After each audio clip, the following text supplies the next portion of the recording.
at this age, to have a photographic memory that still works. I love it because when I'm in a low mood sometimes, I'll have myself remember happy things that happened in 1948, Passover dinner at my grandparents', walking to John Muir Elementary with my friends in 1951. I'm smiling now because I'm thinking about it. So I can do that, and it's a blessing. You're listening to What Fuels You, where we deep dive with CEOs, entrepreneurs, and business leaders to learn more about their stories and uncover nuggets of wisdom we can all use. I'm your host, Shauna Swerland, CEO of Fuel Talent, an award-winning recruiting firm based in Seattle. Today's guest on the What Fuels You podcast has lived a life that spans eras, continents, and careers. Doug Glant. Born and raised in Seattle, Doug is a true Renaissance man, a Stanford-educated historian, master storyteller, former intelligence officer, radio host, educator, and community builder. From serving with the CIA and DIA in Vietnam and the Middle East to leading his family's Pacific Iron and Metal, Doug has navigated both high-stakes global arenas and the relationship-driven world of industry. He's also shared his expertise as a lecturer on business, history, and U.S. popular culture at Stanford, the University of Washington, and the Bohemian Club. In the community, Doug has been a scout on and off the field, photographer for the Washington Huskies, a mentor to youth in Seattle's Central District, and even more unexpectedly, a vocalist performing with the Harry James Orchestra. His leadership roles include serving as international president of the Young Presidents Organization, national chairman for business Reagan-Bush in 1980, and decades of service to the Anti-Defamation League and American Jewish Committee. If that's not enough, he's also the cousin of entertainment legend Jack Benny. I'm thrilled to welcome Doug to reflect on his remarkable journey, the lessons he's learned, and what continues to fuel his passion for history, human connection, and building community. Welcome, Doug. So good to see you. This is so fun. Good seeing you, Shauna. I'm excited. Okay, I'm hitting you with some rapid fire. I would think of you as an academic. So I'm curious, who was your most inspiring teacher? Probably two of them, one at Lakeside in the 8th grade, Robert Spock, who taught English literature and gave me a lifelong love of great books to this day. And the other one was probably at Stanford when I took a creative writing course from the great Wallace Stegner. Yeah, well, I think of you, you write and write for other people, and you're always reading something interesting. I don't know how you do it. I don't have the attention span.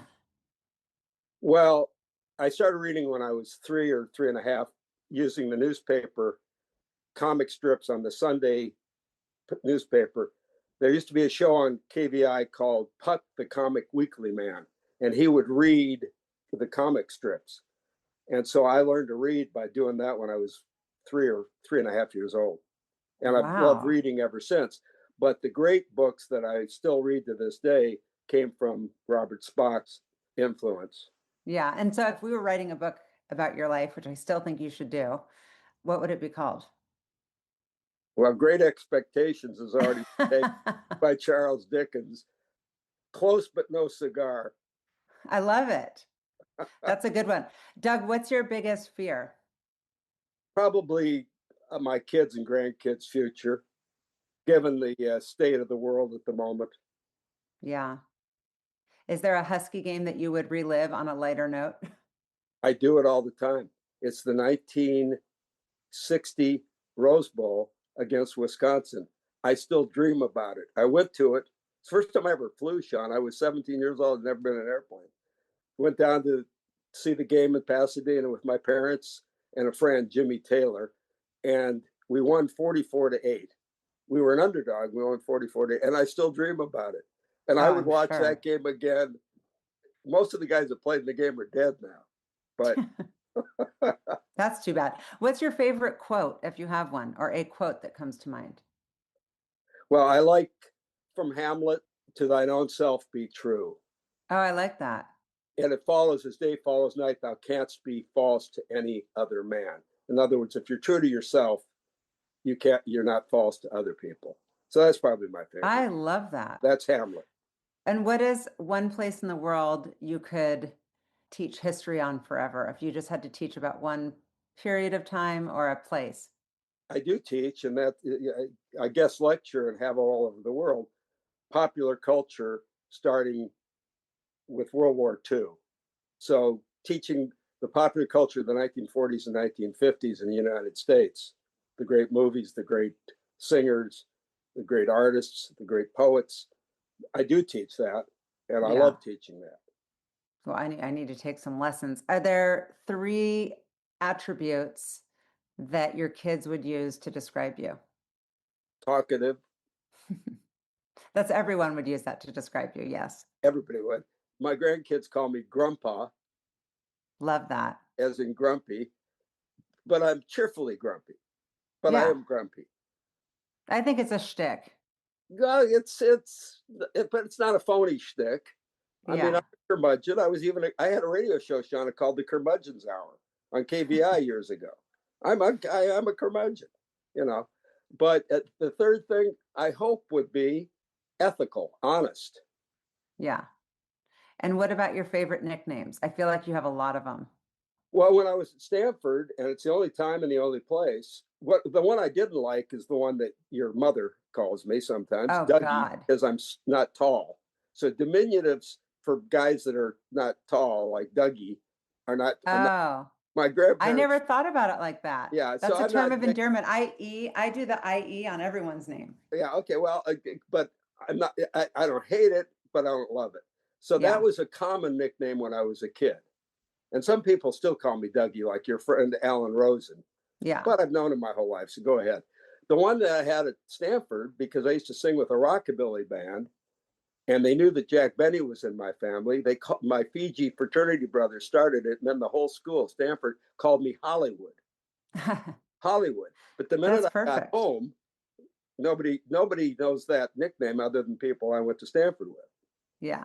So in Seattle, you're Dougie, and in the Bay Area, you're I don't, Hollywood. your folks that know me, they don't call me nicknames. I don't think. I'm not a nickname guy particularly, I guess. I always think of you as like a nickname kind of guy. Oh, grumpy. I mean, that's my signature now. That's your When email. I write my emails is grumpy, Yeah, and I have I people know. that don't know me come up to me and say, "You're grumpy," because they get my emails and they've seen some of my. And Your I said, emails are not the tonight, best. I'm not, but yeah, Yeah. grumpy. Well, I wanted to have you on the podcast. I know, we talked about the podcast being the theme is really people who have run companies and have had influence. And when you meet them, it's always like curious to hear their story. And your story is so vast. You're kind of just this, you're really a Renaissance guy who's done a lot of things. And you seem to be pretty good at everything. What are you not good at? Keeping my mouth shut. Giving your opinion. I like it. I find it refreshing. Well, I mean, I know when to rain. I went to a dinner party at your parents' home one time Uh-oh. about 40 some years ago.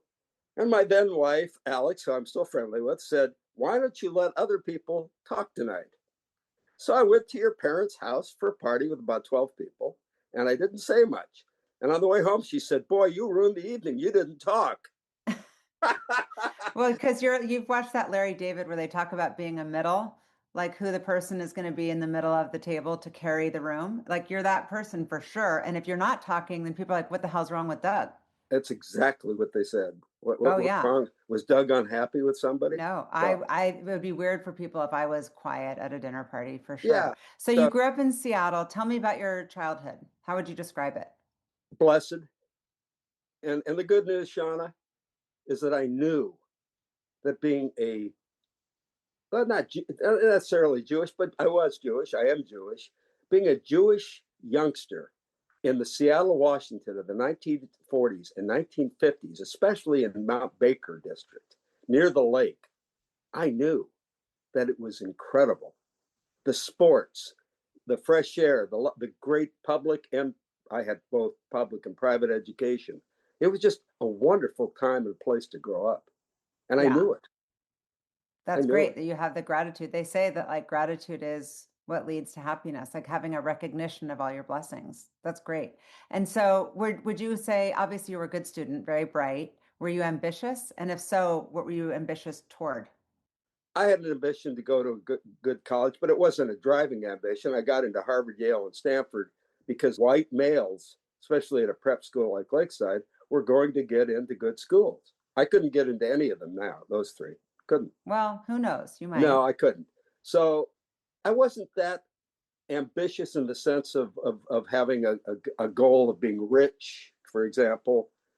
I wanted to do something that made me happy and successful. And I ended up not doing that in my career, which is a frustration to this day, a sadness to this day. But to get into a good school was an ambition. To make a living, a good living, have a family. I always loved people younger than I was. So I always wanted to have children. Yeah. And that was an ambition. I really didn't have, I'm not sure that my generation had that many ambitions. And coming out of World War II, we knew we were lucky to grow up when we did in the Truman Eisenhower America, Jack Kennedy America. And we knew that we could get good jobs if we wanted to and worked at it in those days. And that we knew that we could make enough of a living to have a home in those days. So, I don't think we spent a lot of time thinking about. Now, some people did that wanted to be politicians or wanted to be famous in one respect or another. I didn't want those things. Yeah. And did you have role models or mentors when you think back on your childhood? I think my role models were either public. I was lucky enough through Jack Benny, my dad's first cousin, to know Frank Sinatra and to know Ronald Reagan when I was 8 years old and he was still an actor. My role models were big people like Dwight Eisenhower, Winston Churchill. I didn't think I'd attain what they did, but they were my role models for what I wanted to be like. Harry Truman, to be great, to be humble, but still to be a force. And mentors, my grandfather, Glant, in some respects, in terms of my ethical makeup, and some of the teachers I had at Lakeside. And even my second grade teacher, Miss Fair, who encouraged me to read when I was going to John Muir Elementary in 1950. So I had a lot of people around. It was a different world, Shauna. There wasn't a lot of technology. So now I know there's no technology. Yeah, I mean, we didn't have a TV till I was 10.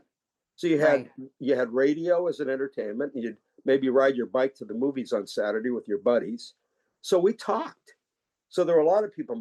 I always wanted to know what my grandparents' friends were thinking about. So I had a lot of mentors. Yeah. But you have this curiosity about you. Where does that come from? Has that always been the case? You're just curious about the world around you? That's a great question because I think I'm the only one in my family that has that kind of, to this day, curiosity. So it doesn't. Your family of origin and your family that you birthed. Nobody else in my family. Yeah.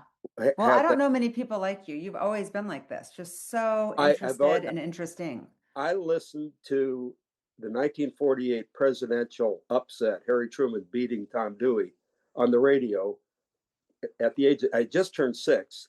H.V. Van Kaltenborn announced this shock that Truman had won. And I was interested in that at the age of 6. Well, nobody else in my family. I listened to it by myself in my bedroom. My dad didn't listen to it with me. That's so I don't crazy. know where that comes from. And because I have a photographic memory, I remember hearing it that night. Yeah. When did you realize that you had a photographic memory, and what was your first memory? That's a great question, and I've written about that. I don't think I really realized it. I thought everybody had it. I took it for granted. Everybody had the same as I did. Yeah. And my best friend has a photographic memory. Ann Gilbertson, remember Coach Gilby? Yeah. She has one. I first realized it when people at Lakeside were telling me, how can you possibly get such good grades when you don't study more than a couple hours? Because I could remember what I read. Yeah. I didn't have to keep reading it. But my first memory that I have some vague memories of when I was 1, but I'm not sure they're real. But they might just be, pictures or something. They might, but I have 3 definite memories when I was 2 years of age. The first one was my second birthday, November 8th, 1944. And the reason I remember is because we were living with my grandparents at that time on Portage Bay, right above the houseboats. And I was allowed to come out of I had the flu, to come out of my sick room to walk into the living room to say hello to my 3 or 4 little friends who came for my birthday. And there were Raggedy Ann and Raggedy Ann twin cakes, a pink and a blue cake. I got to say hello and then go back to my room. I remember that vividly. So That's unbelievable. that's 2 years old. second birthday. The other two memories are in 1945 when I was on my way to turning 3, was VE Day, Victory in Europe Day, May 8th, 1945. And the reason I remember that is because my grandparents had a German gardener who had a heavy German accent. And even though his son, he wasn't Jewish, his son was fighting in the US Army, a lot of people fired him because he had a German accent during the war, but not my Jewish grandparents. And on VE Day, my grandparents, he was out working in the garden. My grandparents would go out and give Mr. Forkenbrock a hug and tell him, thank God the war is over. Little 2-year-old. Wow. So I did, and he picked me up and started crying. Well, I had never seen an adult cry. Then we went downtown to the Olympic Hotel to watch the victory celebration on University. They blocked off University Street in front of the Olympic Hotel during the war. They had a plinth where you'd bring your recyclables, kitchen fat and other things that they would use in the war, aluminum, copper, and they would put it, and then they'd come take it to use in the war effort. So the celebration was out there. So I remember VE Day, which is May 8th, 1945. And the next one is July of 1945, when we moved into our first home near Fort Lawton at that time. Now it's Discovery Park. And I remember sitting on the floor in the kitchen, helping my mother unpack silver That's salt. crazy. That's so young. So that's 3 for sure 2-year-old men. Yeah, that's crazy. So question for you. So you said you got into Harvard, Yale, and Stanford. How'd you choose Stanford? Because it was closer. I was only 7. I went off to college when I was 17. Yeah. And like I said, I had never been in an airplane until that year. The idea of going that far away to Yale or to Harvard, I wasn't afraid of it. It just seemed out of my kind. Plus, I had wealthy aunts in San Francisco, so I could go up, great aunts. So I could go up and have a nice dinner while I was paying my own way through Stanford. Try that now. How did you do that? I worked every spare minute. I bussed tables. I was a Fiji, but I bussed tables at the Tau Delta House. I worked every summer, Christmas vacation in the family scrapyard. And one year I won enough tuition up in Tahoe on my way to school to pay for that. So I just managed. Yeah. And my grandmother paid for all my gas. She paid for the gas for my car. Other than that, I was on my own. So you went to Stanford, and what did you study there? Poli-sci major till I got kicked out of Stanford and came to the UW for 1 year, changed majors to history, went back to Stanford and graduated in history. What do you mean kicked out? English lit minor. I mean, I hit and run a police car. Oh. And then punched the cop and he arrested me. What happened was I found out that morning, we didn't have cell phones. And in the Fiji house, there's a house phone. I get called to the phone. And my mother says, your father's going to probably be okay. I said, what do you mean probably be okay? He had cancer surgery last night. I said, Mom, I'm your oldest child. Why wasn't I there with Dad? So I went out that night and tied one on. So, it's not a good excuse for hitting and running a police car, but that's the... Yeah. And what did you want to be when you graduated, when you were in college? Like, were you thinking about, was it always kind of told to you you're going to be in the family business, or was that not on the radar? Well, I'll bifurcate because that's exactly right. I didn't want that. I went to Maui in 1965 after being turned down for the Marine Corps because I was 4F, physically unable. And after not being able to persuade Scoop Jackson to overturn Senator Jackson to get me into the Marine Corps, my parents and I went to Hawaii for the first time in my life. They'd gone before. And I realized I wanted to go to real estate in Maui and become very wealthy and also teach high school or college history. I got a phone call from my grandfather, and he said, you're the oldest grandchild. Your father can't run the company. I'm too old. You have to come back and run the family business. And I did. And that was how many years ago? 1965, 60 years ago. Wow. So you've been running it. And how did it start? And how did you kind of take it to the next level? Like, what is the business? Describe the business. Well, it's 2 companies. The original company, which is 108 years old, was founded by my grandfather, is Pacific Iron and Metal Company, which is a metal recycling company. 1917 it was founded. not too far from where it is now, in what is now called Soto. But it was 3 blocks from where we are. But we've been in the current site 90 years, 1932 or 33. And what it was like then, well, there was a lot more heavy industry in Western Washington, so it was much more geared to heavy industrial scrap. Now we're much bigger in precious metals, gold, silver, platinum, but we still do non-ferrous metal, which means not scrap iron. So who are the customers then? Like who are you selling it into? Well, they were very different back then. Right now, what they are is jewelers, dentists selling the gold, industrial accounts that have gold and silver, and big industrial accounts that manufacture, well, like Alaska Copper and Brass. We buy their residue. And government, military brass. We used to have a lot of walk-in trade. Now it's pretty much plumbers, construction. It's not so many individuals with a car full of copper wire in the back of their car. Mm-hmm. So that's that. And then the other one's the home sewing business.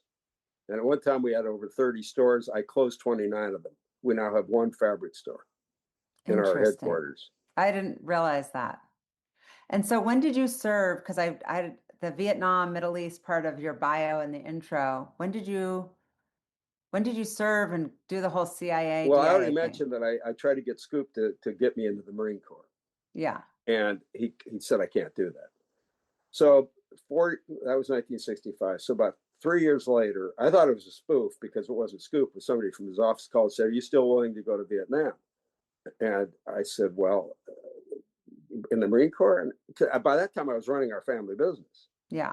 And the guy said, can you get to a secure phone? I didn't know what a secure, I said, my phone's secure. He said, your phone's not secure. So I said, well, there's a pay phone at the gas station. So anyway, make a long story short, Scoop said, if you can keep it a secret from your father, who I worked with, I wasn't married yet. And later on, if you have a wife, I want to send you to Vietnam to do some sniffing around, information gathering.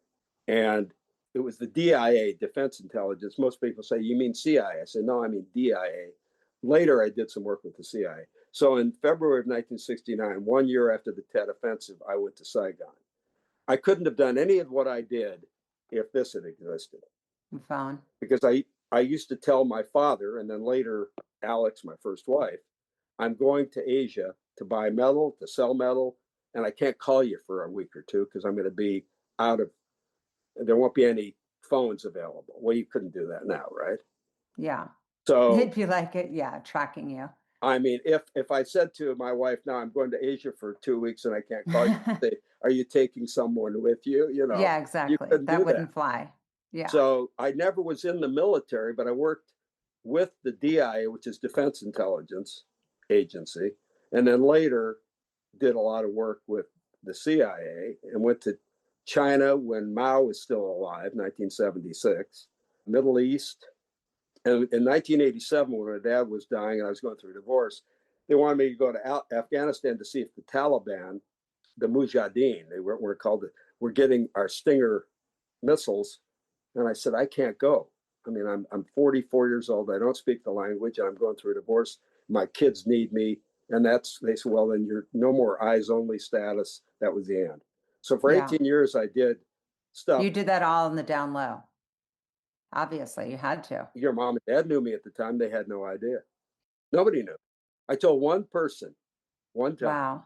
Wow. Jimmy Greenfield was, and I co-coached junior football teams. And I had a premonition, it was about 1972, maybe. I was going back to, and I took him out to Spuds in West Seattle and sat on the dock looking at orchids come by. And I said, I'm not sure I'm coming back on this trip from Vietnam. And he said, you're going there to buy metal? I said, Jimmy, it's more than that. And I'll kill you if I come back and you tell anybody. And I told him what I was really doing. Wow. And he died a year later of a heart attack in my parents' bedroom. I saw him in the family home. And the first night in the house, my best friend, 44 years of age, dropped dead of a heart attack. You talk about eerie. So scary. What do you think the lessons are from that? Like you were doing all that, you had to have this kind of double life. And what lessons from that chapter kind of have you applied in life and in business? Like what surprised you? Well, I learned a lot by being an intelligence officer because I was working with some really brilliant people, including David Kimke, who was one of the top Mossad spies. He was almost like a James Bond, except he looked like a dumpy college professor with a bad wig, glasses, Oh, wow. and but he did some of the most remarkable espionage things that Mossad's ever done. Then he came out from undercover and became deputy director of the Mossad, and that's when I met him. He told me something that I use to this day. He said, if more than one person knows something, it's not a secret. And I said, no, you mean more than two people? He said, no, more than one. I said, well, you're saying that there's no secrets? He said, that's what I'm telling you. Assume that nothing is secret when you go about your business. Yeah. So I assume that now. I always have assumed that. It's kept me out of trouble a few times by making that Yeah. assumption. Yeah. That's good. So going back to the business, you said you talked about your dad. What year did your dad pass away? 1987, the year that I was supposed to go to Afghanistan. And when were you president and CEO starting when? I took over our metal company in 1967 at the age of 23. And so you're working closely then at that point with your dad. Your grandfather's now no longer in the business? No, he's there, but he doesn't do anything except sign checks and say hello to old customers. Yeah. And what about your dad? Is your dad He involved was in the running the business? fabric company, and I was running the scrap metal, which is the bigger company. Yeah. And what would you say to somebody who's considering getting into a family business? What are the things to look out Well, for? when I used to teach at the business school and also at Seattle's business school, do's and don'ts about family business. The first do is don't. And Yeah. if you don't believe me, read Hamlet. That's a family business story. Or King Lear. That's another family business story. Yeah. Yeah. But if you still insist, then use models that work, like the Nordstrom family, like the Pigots at Pack Car, like the Rosens at Alaska. There are family businesses, but you have to run your family business as a business. And if a family member isn't up to a job, you don't put them in the job. 100%. And that's tough. And it's Very. also for the founder or for that generation, the leader. It's time to step down. You step down. And so when my son Ryan was about to take over the company, running the company 10 years ago, I stepped completely away from him. Other than give him, if he came to me for advice, I was fine. But I left him alone to run the company to this day.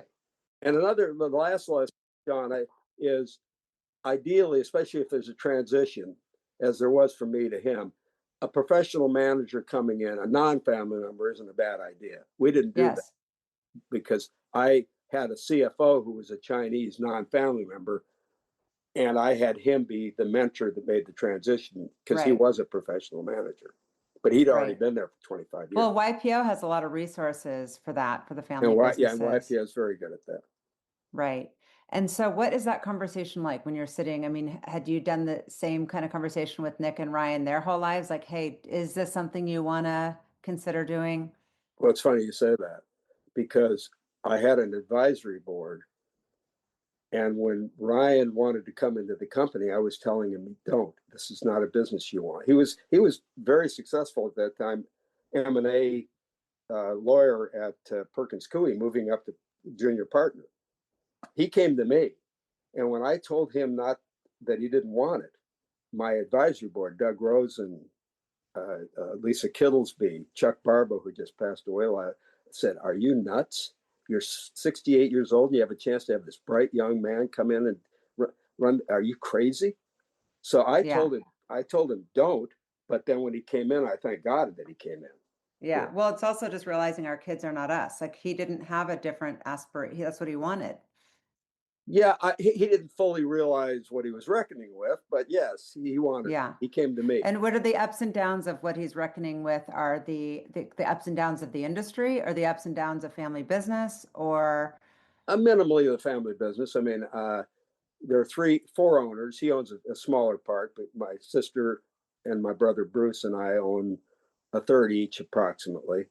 yeah.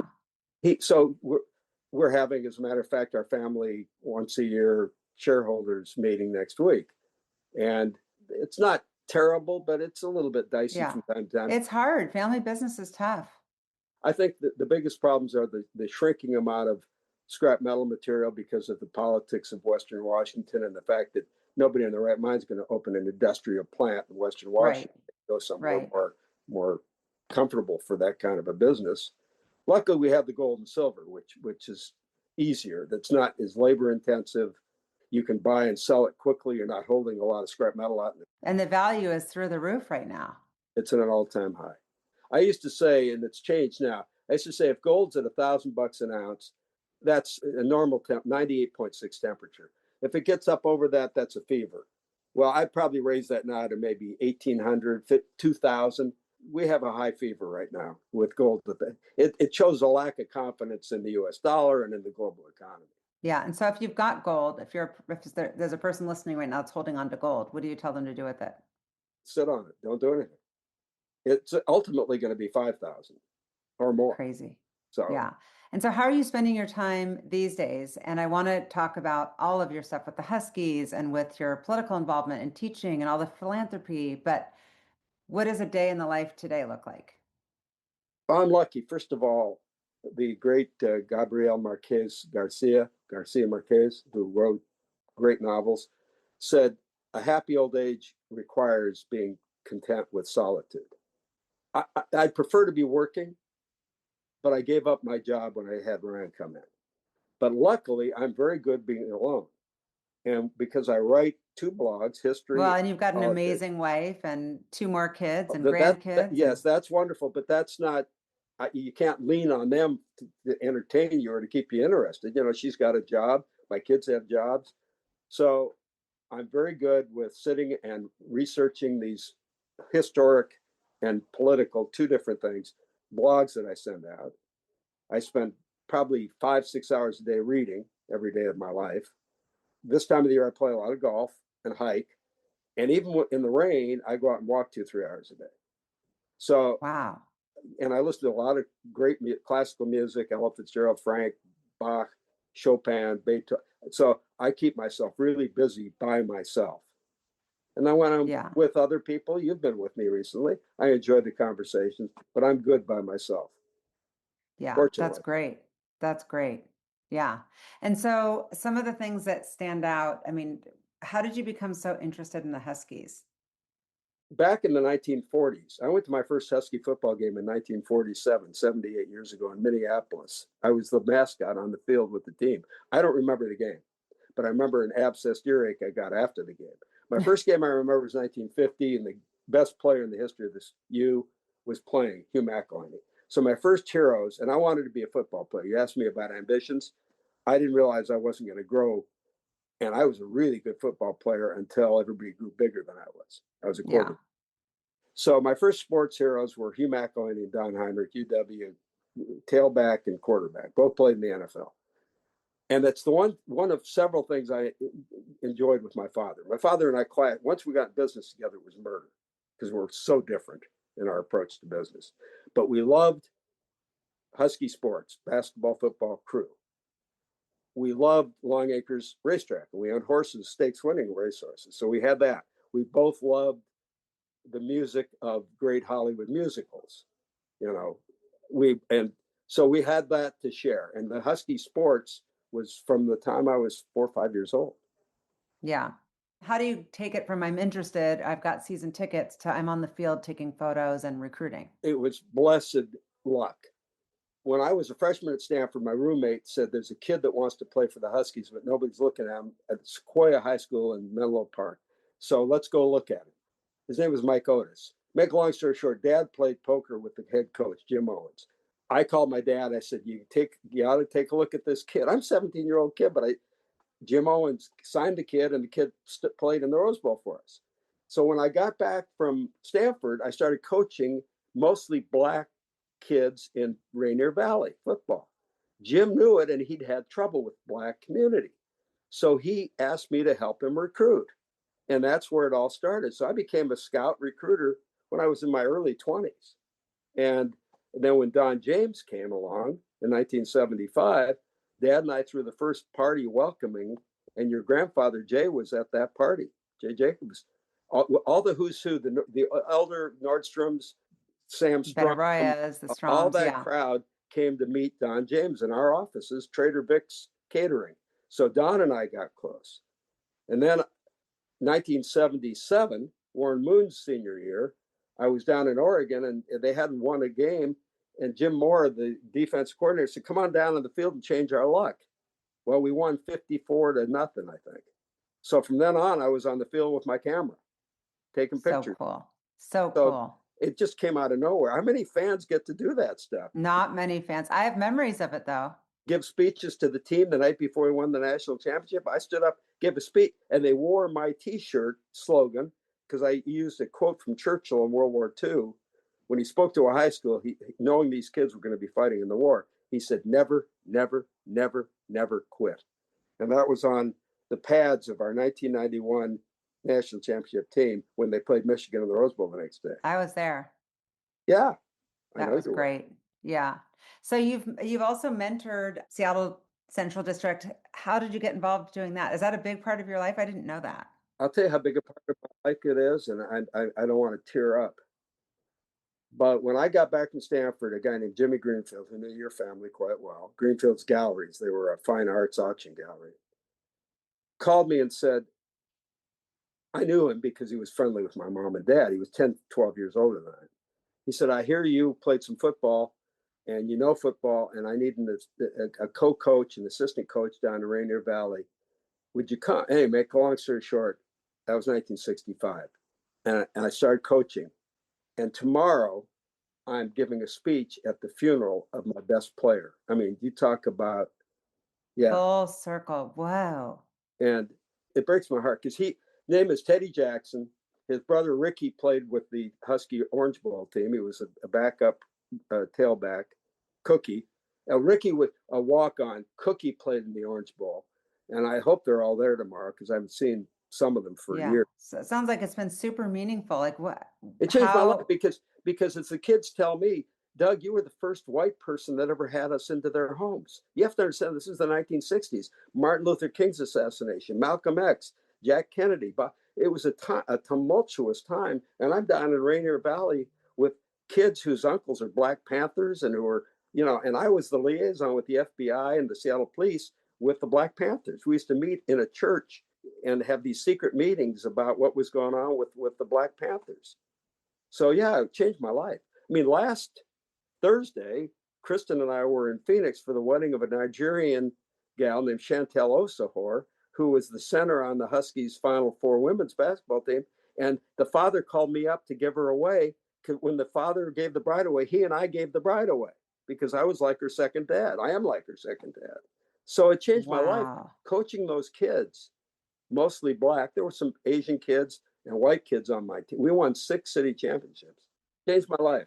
Wow. So you've got all this involvement. That's incredible. And I'm not surprised by the impact that you've had. And that is so meaningful because lots of people go to these, rubber chicken dinners and write a check, but it's much different what you've been doing. It's a totally different experience. You're right there with people spending time in the things that are most meaningful. I love, Shauna, looking back on 83 years of life, and I have memories all the way back to 2 years of age, my role in life, I should have been a teacher of history. You are.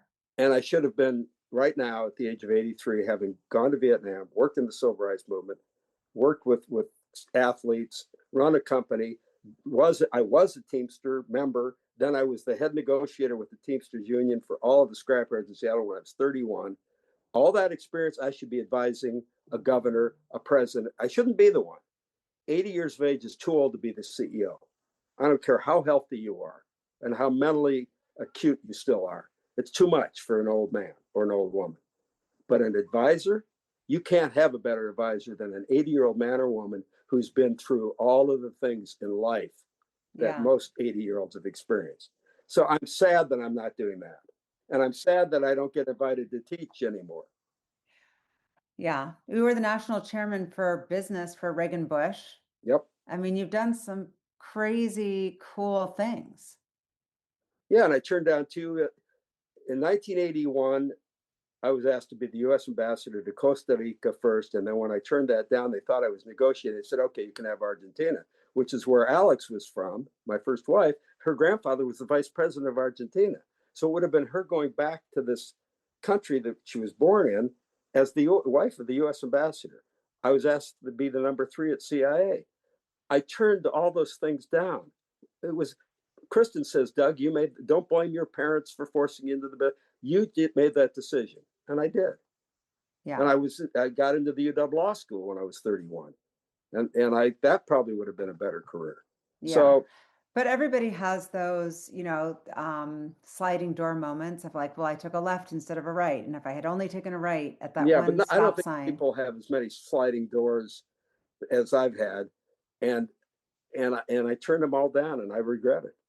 Yeah. But I'm happy with my life. So, maybe I wouldn't be sitting here talking with you and having a lovely wife in the next room, and 4 sons and 5 grand. So maybe I wouldn't have any of that. Who knows? It's so hard to know. Who It knows? really You don't is. know. You don't. I turned down a job for head of recruiting for a company that ended up IPOing, and the girl that took the job was, made millions of dollars. Multi-millionaire.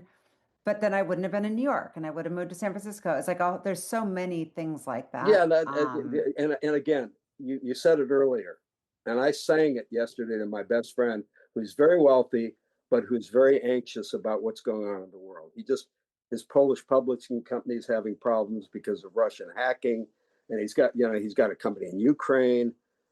And I said, you've got so many blessings. Your daughter just got married last year. You just had your first grandchild. I said, Irving Berlin wrote a song that was nominated for an Academy Award in 1953. When you're worried and you can't sleep, count your blessings instead of sheep, and you'll go to sleep counting your blessings. So I love it. Blessings. And I love it. I would feel that this wasn't a complete podcast if you hadn't sang a song to me. So I'm very happy that you did. I don't think I've ever been around you where you haven't sang a song. I love that. So I'm curious about your definition. You said a few regrets, but then you also have talked about your gratitude a few times. What is your definition of success today? I think I kind of got it from you, but I just want to make sure that whoever's listening hears it. It's good perspective. If you're fortunate enough to have children and your children are good human beings, in my case, all 4 of my sons are good human beings, and my 2 older boys married wonderful wives. So that's a blessing and if it weren't that way, if I had troubled kids, I would consider myself not as successful as I should have been. And some of it you can't help. I mean, kids can go. Yeah, there's nature versus nurture. I mean, yeah. There's all kinds of things.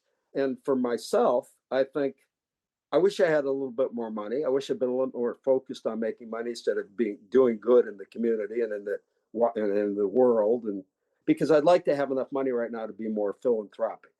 There are things I care about that I really don't have the money right at the moment. Yeah. What would you give money to if you could? Probably endow a history chair at maybe the UW rather than Stanford. I did my master's work at the UW. I did my undergraduate work at Stanford. Probably the UW, some specialized history course, some kind of medical. My family have been victims of cancer more than heart disease, so probably something along those lines. Education's a big thing in my life, has always been. And I wouldn't give it towards sports anymore. I used to give a little bit of money and a lot of time to Husky football, but the portal and the NIL have completely changed the dynamics of college athletics in a way that I don't like. I think it's sad, but it's all been driven by TV money, and that's to me sad. But and if there's high school kids or college kids listening, what advice would you have for them? Well, to thine own self be true, I'd tell them, and meaning be ethical. Find things that don't cost a lot of money. I always told my kids, you don't know if you're going to make a lot of money, and even if you do, find things that you love that don't require money. Like hike, we do a lot of. 3 out of my 4 sons love hiking, like I do in the mountains. Nick's more of a water skiing, golfing. I mean, he's athletic. Yeah. So find things. I cross country skied, which is a lot cheaper than downhill.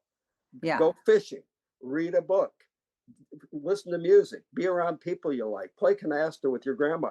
Do things, I would tell young people, even if you end up being a billionaire, which is great, but find things that really give you pleasure that don't cost anything or cost very little. That's one thing. That's great advice. Be ethical. If you end up working in a business or something where the people over you are not ethical, get out as fast as you can, because no matter how smart you think you are, they're gonna get you. When you lie down with dogs, you get fleas. So go into something that you love doing and don't worry about getting rich, because you're liable to get rich if you do something you love. But if you do something you don't love, you're going to be miserable in your career. I'm well aware of that. Yeah. Keep your curiosity, be interested in other people, be interested in history of your family, of your country, of the world. Be interested in stuff. If you want to be interesting, Shauna, I don't mean you, because you are interesting. If a person wants to be interesting, they have to be interested. 100%. There's nothing more interesting about someone than they saying, where did you go to school? What did you study? What I always ask people, I used to ask at your parents' parties, nobody else did. What are you reading? What are you reading? They'll tell you. When I walk to somebody's home, I look at their library, and it tells me a lot about them. What are you reading? Yeah. And then if they tell me, I'd say, well, what are you getting from? And if you're reading a pop novel, you're just reading to kind of divert yourself and enjoy. But if you're reading, as I am right now, well, I usually read 5 or 6 books at the same time, and depending on my mood. What are you reading right now?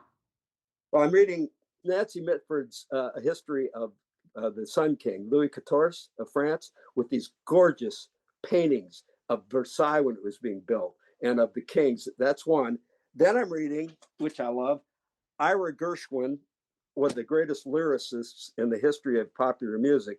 His brother George Gershwin wrote the melodies, and Ira wrote the lyrics to songs you've heard all your life. Do you ever not finish the book, or you finish them all?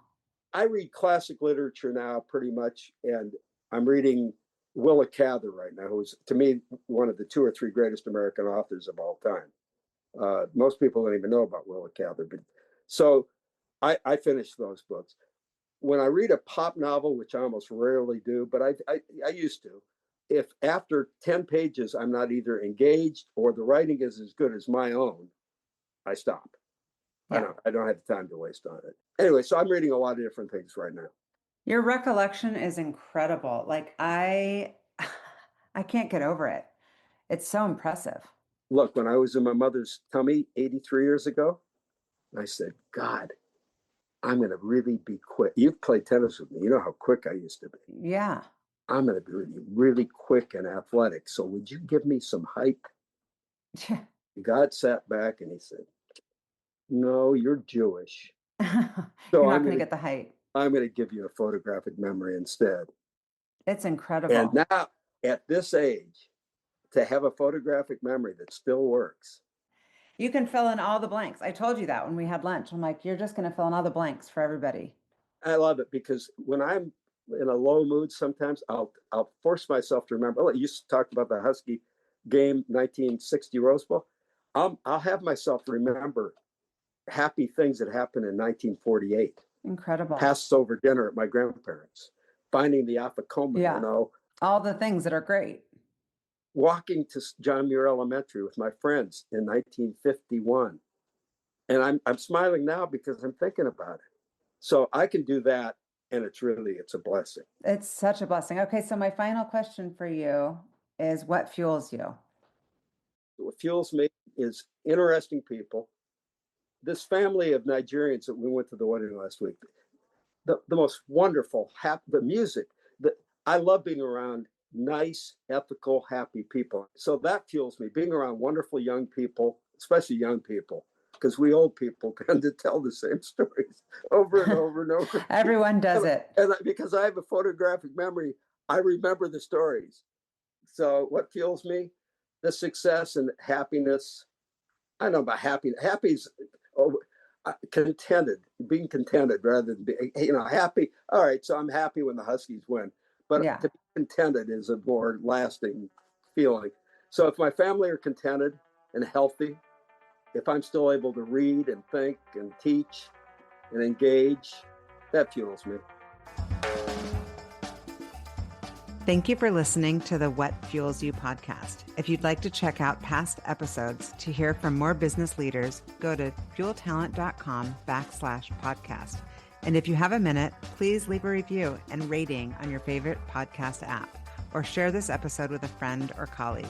Please share any feedback or interview suggestions for other guests by sending a message to podcast@fueltalent.com. I'm Shauna Swerland, and thanks again for listening.